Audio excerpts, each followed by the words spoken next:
Hey everyone, Squee here, and welcome to another edition of Thoughts Behind the Wheel.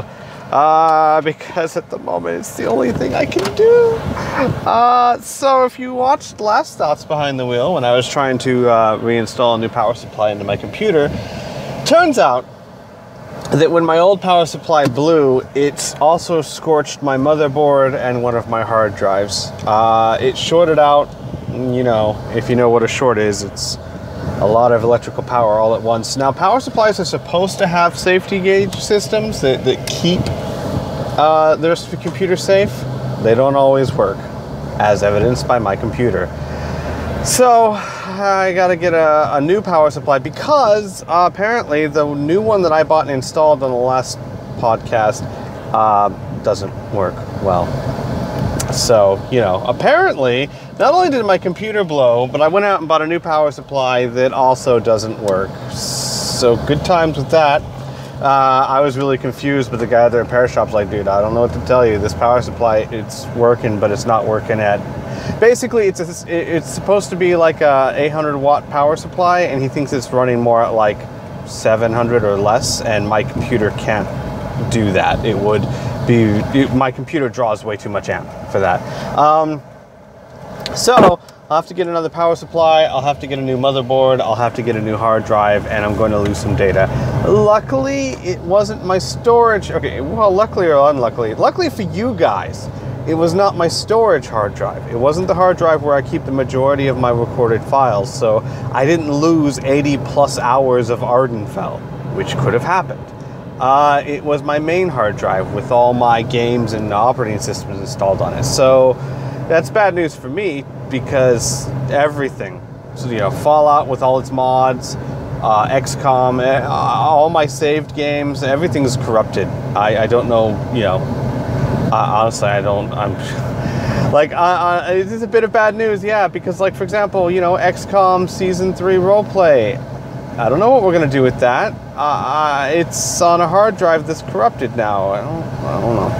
We'll have to figure that out. My Fallout 3 Let's Play, which, oh my god, I assume I can continue that. I guess what I would do is use the console to kind of build my character back up to about where he was, and then kind of start from where he started from, you know, start from Megaton, but I don't know. Basically, there's a chance I can get into that hard drive and pull some of the data out of it. He said that it's not 100% corrupted, that I might be able to get in there and get some data. Don't know yet. Anyway, the point is, I'm going to have to wait until, oh gosh, at least the first of the month before I have the money to do any of this, because we're talking $300-400 plus if I want to replace it with the proper stuff. So for the next week and a half or so, I don't have a computer, and not having a computer means I don't have the ability to continue my Let's Plays, which is not good. I should still do riffs. Someone else probably pay for will record and stream riffs, and I'm literally going to use Skype and my cell phone to play riffs. Because theoretically, that's all you need, that and your character sheets. 3 Galaxies, I did a short session this week. I don't know about next week. I might just cancel next week to keep things simple until I get my computer up and running. I don't know yet, haven't decided. I absolutely hate the idea of having like 2 weeks, because it's been a long time already where I haven't really had the chance to put any new stuff up. I mean, my video card was giving me problems. Turns out my video card's fine. My video card's absolutely fine. Yeah, so I don't know. Anyway, it's been, God, guys, it's been like, what? A long time since I've been able to get stuff up on YouTube besides Thoughts Behind the Wheel, and I feel horrible about that. Not only do I have patrons who expect stuff, and I expect to give them stuff, but, so I don't know. I'm working on stopgap solutions, something, so I can give you something.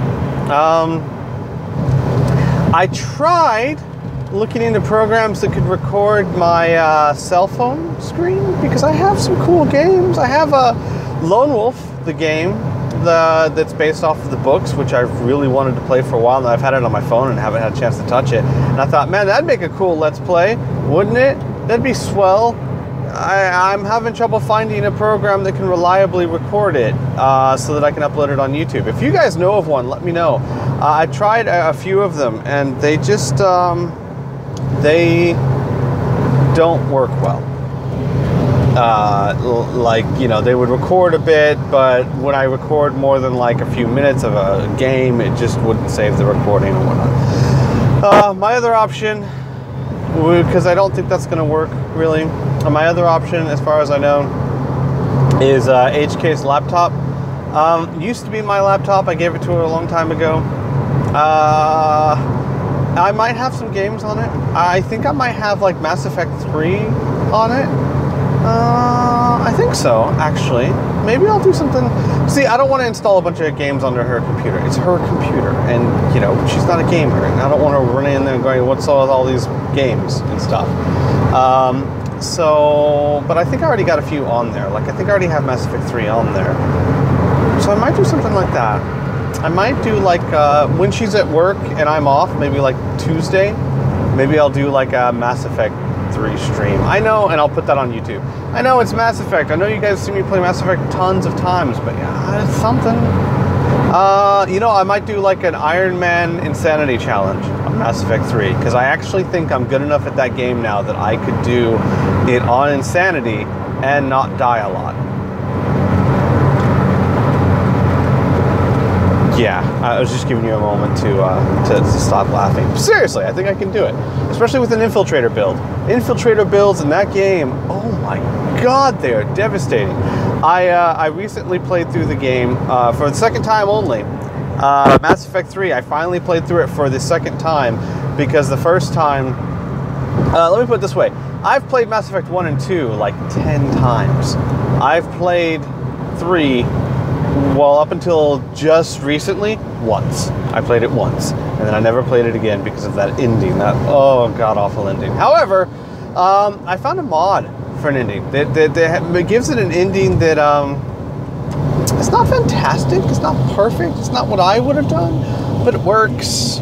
It definitely works. It takes out all the horrible stuff, it keeps in the really good stuff, it works, and it lets me walk away from the game with a warm, fuzzy feeling. And when you add that to another mod that goes with it, that puts the Citadel DLC at the end of the game, which I've played now, except for the party, actually. I haven't done the party. Huh.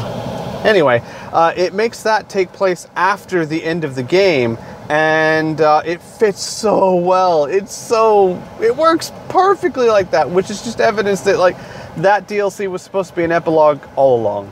Yeah, and I actually got to walk away from Mass Effect 3 the second time I played it with the feeling that I really wanted to walk away from the first time I played it. And that game is now absolutely my favorite game of all time. Anyway, I got all sidetracked, didn't I? Anyway, yeah, so I'm looking for stopgaps, things to do that I can upload besides just Thoughts Behind the Wheel. I don't make any promises because I don't know, but I will try and do something. And then hopefully the start of next month, the first couple of days after I get paid, I'll be able to get my computer up and running and back on track, I hope. Anyway, I recorded a Thoughts Behind the Wheel that died with my computer, I assume. I'm not sure, but I assume. Where I answered a few questions, and I have to assume that Thoughts Behind the Wheel is lost to antiquity. So I'm going to re-answer some of those questions. First, I wanted to address there's a lot of questions I've gotten that I can address really quickly. What are my thoughts on Witcher so far? I literally have played only the 2.5 hours you've seen on YouTube. I haven't had a chance to play more of that game. When I started that game, I think I said this, under the understanding that I don't know how much time I'm going to have to play it, but I really wanted to start it. Well, with my new job, I'm gonna have more time, but I've just been adjusting. So I have not played enough of that game to really form any opinions about it yet. Someone asked who my favorite, or what my favorite genre was. It fluctuates between fantasy and science fiction. Right now I'm more of in a science fiction kick. Sometimes I'm more in a fantasy kick. It just kind of goes back and forth. We'll see. Someone asked if I could meet any video game or story character, who would I meet? And I'm going to go with Yoda. And I had a much longer explanation, but I'll sum it up here. I want to talk to Yoda because there's something about the Jedi that never made sense to me. And basically, it's this. The Jedi, the old Jedi Order, before, well, let's just say the canonical Jedi Order, because the new Jedi Order is not canon. And everyone seems to think that that's Disney's fault. It's not Disney's fault, people. It was never canon. Just because you wanted it to be doesn't make it so. George Lucas had said many times over the years that the only canon, high canon Star Wars were the 6 movies and the Clone Wars cartoon. Everything else, every other book, he said he imagines it takes place in an alternate but similar universe. So don't get pissed at Disney just because they said that Admiral Thrawn isn't canon. I love Admiral Thrawn. I love Admiral Thrawn. There's nothing else I can say for that. I love Admiral Thrawn. But he was never canon. So, yeah. Anyway, here's my problem with the Jedi. They spend their whole lives never get into a romantic relationship, don't get married, don't fall in love. Why? Because you get too close, and when you lose them, you'll fall to the dark side. And I have a big beef with this, and it's bigger than just don't get into a romantic relationship, because here's the problem with Jedi. They spend so much time and effort trying to ignore and pretend dark emotions don't exist, like rage, hate, anger, etc., that they have no idea how to deal with them. They do whatever they can to be above such emotions, that they are so aloof from them that they don't experience them, they can't handle them. Imagine if you stub your toe, okay? We've all stubbed our toe before, or done something similar that has a similar amount of pain. It sucks, and we hop around for about 10 seconds, we go, ah! But we get over it. Why? Because we've experienced this kind of pain many times throughout our life, and we've built up a form of tolerance to it. Now, it may not feel like at the moment that, we've built up a tolerance to it, but imagine if you'd never stubbed your toe before. Imagine if you'd never experienced pain before, and then you stubbed your toe, or worse yet, broke your arm. It might literally drive you insane. That strong of a feeling, that strong of a sensation, without having any prior sensations to help build up a tolerance to it, you would not know what to do with it. You would go, I don't know if you would go insane, but you could. And you most certainly would have no clue how to handle it. And I treat the emotions the same way. If you are a Jedi and you spend your entire life trying to be above romantic love and act like it can't touch you, and that way you're above grief and sorrow, and you never get angry because angry goes to the dark side. When it happens, and it always does, we've seen it countless times, when they lose someone, when they fall in love, when they get angry, when they feel rage, they can't handle it.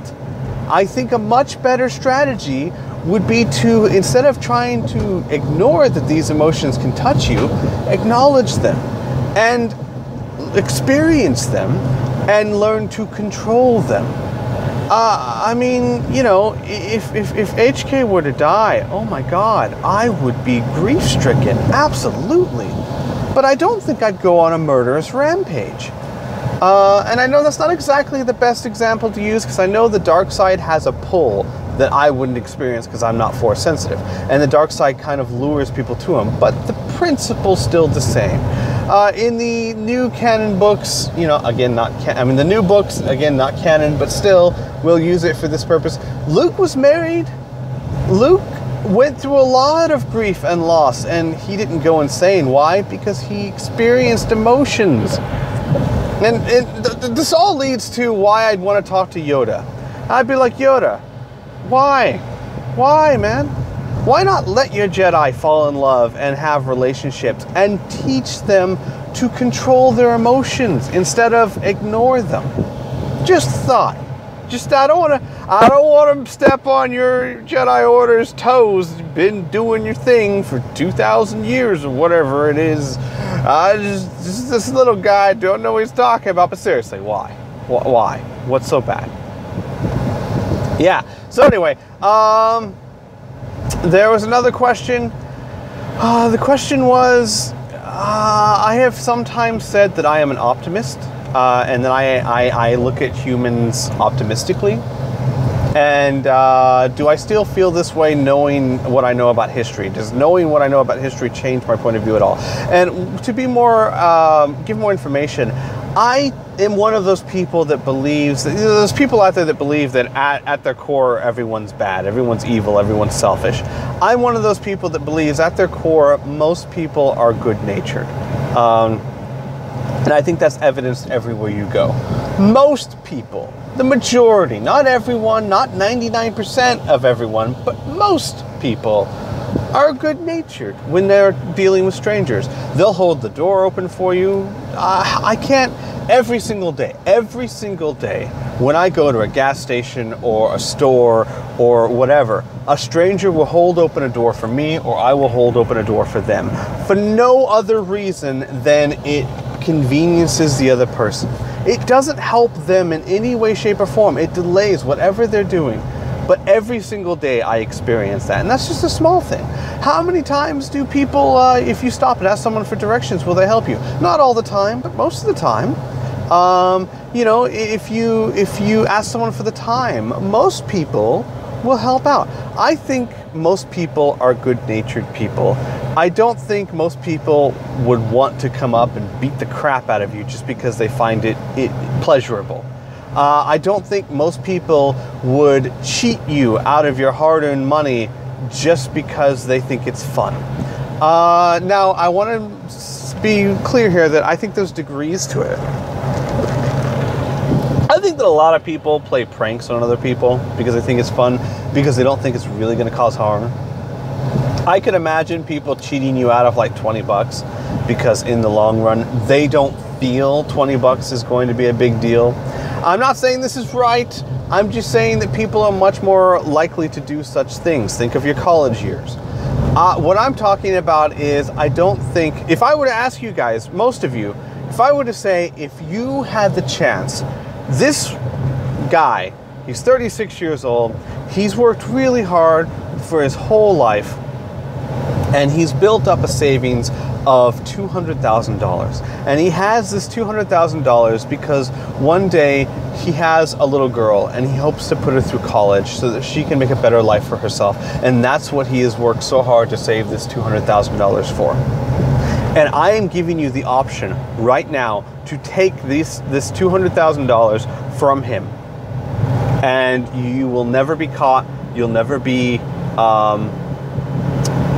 the finger will never point to you. $200,000 in your pocket, but he is screwed out of his life savings. His daughter will probably never be able to go to college, and the 15 some odd years of work he's put into this will be wasted. He'll probably spiral into a depression, and it will just be horrible for him. It will take him years to recover from this. Most of you would say, I will not do it. I think most of you would.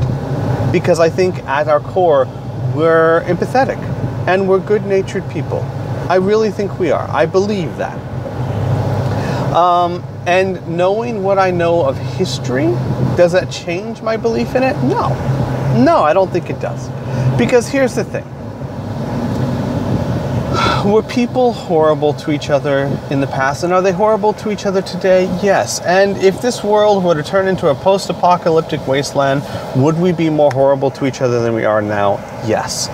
I kind of agree with Joker when he says that our sense of morality is convenient because of our time. And it's kind of true, in the sense that because we live in a world where we don't have to worry about where our next meal is coming from, or if that guy in that next car is going to shoot me in the head to take my food because he's starving, we can afford to have higher morals. We can afford to be more trusting. I agree with that. If we were in a post-apocalyptic world, we couldn't afford to be that trusting because survival is more important. So yes, our morals are a bit dependent on that. But that doesn't change the fact that we are in a world where we can afford to be more trusting and more compassionate. And in knowing what I know of history, people were brutal and horrible to each other in the past. People wouldn't bat an eye at tying stones to people's feet and throwing them into a river and watching them drown just because the crop failed. People wouldn't bat an eye at this. People wouldn't bat an eye at going to war and slaughtering hundreds of thousands of innocents just because they don't share your religious view. And yes, there are still people in the world like that today, but it's becoming much less common if you compare the world as a whole. Most people don't do that anymore. Most people are not as brutal and as devastating as people were in the past. As people were in the past. And you can argue that it's a product of our times or environment, not a product of the person themselves, but I argue that you can't separate the two. You can't say that these people were brutal and harsh and devastating to each other because of their time. I'm sorry, let me flip this around. You can't say that we're only nice to each other because we live in a world that allows us to be nice to each other, and also say that we are cruel and unjust people. You can't do that. It doesn't work like that. We may be able to be more moral and more kind and more trusting and more compassionate to each other because of the world we live in. But that doesn't change the fact that we as people, the majority of us, are more compassionate, are more kind, and are more trusting. You can't take away what we've gained just because our environment is more conducive to it. That's like saying you don't really know math because you were able to go to school, so learning math was easier for you. Doesn't change the fact that you still know math. So anyway, knowing what I do know of history, it makes me more optimistic about the human race, because as long as we keep advancing in technology and life keeps getting, quality of life keeps improving, I think that we're going to continue to improve our sense of morality. I really do. So, the other question that I can remember that I answered or said I was going to answer was, someone said, if they were to take the Roman Republic, the republic that actually ruled over Rome before the empire was formed, and plunk it down into modern day America, would it stay a republic or would it turn into an empire like it did with Rome? And the short answer is, I think it would stay a republic for a very long time. But I need to preface this with a longer explanation. See, back then, here's one thing most people don't understand, especially Americans. They have trouble grasping and wrapping their heads around. When Julius Caesar became the dictator, he did call himself an emperor. None of the emperors called themselves emperors. In fact, Augustus and his line did everything they could to distance themselves from the idea of an emperor or dictator because they were smart. But when he took over, people rejoiced because they had spent years and years and years under a corrupt republic that didn't work for them, in their opinion. And here's this guy who's very charismatic, very smart, very decisive, and very kind to the population. And if you tell them, hey, he's going to be consul, but he's going to be consul like forever. And most people are like, awesome, all right, let's do this. Obviously not everyone, Pompey wasn't that excited about it, but most people rejoiced in it. And most people thought this was a good change because they had experienced a republic that was corrupt. Now, if you had gone to the people who had been, let's say you go to 200 AD Rome, you've been an empire for about 200 years, a little over 200 years, and you ask them, hey, what if we switch back to a republic? I promise you, they would probably say, no, we're never going to be a republic. We tried that, and it didn't work, and it was horrible. And yeah, sure, our emperors aren't always the best, but look what we were like back then. No. America is exactly the opposite of that. America was what? they were British colonies. British colonies that chafed under the British monarchy. Chafed unfairly, if I'm being completely and totally honest.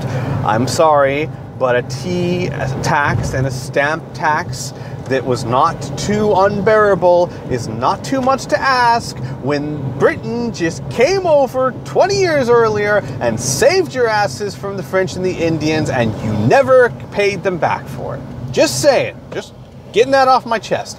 It's not too much to ask. But nonetheless, we chafed under the monarchy, we had a revolution, we won, and we said never again are we going to be under a king, because we tried that and it didn't work, and oh my, it was awful.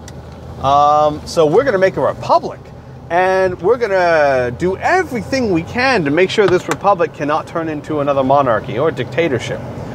And Americans have this idea still instilled into them that republic is good, monarchy is bad.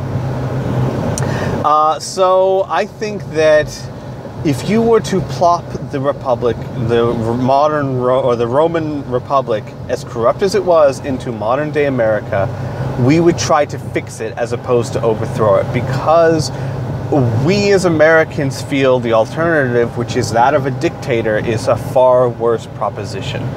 Most Americans, here's an interesting thing. Most Americans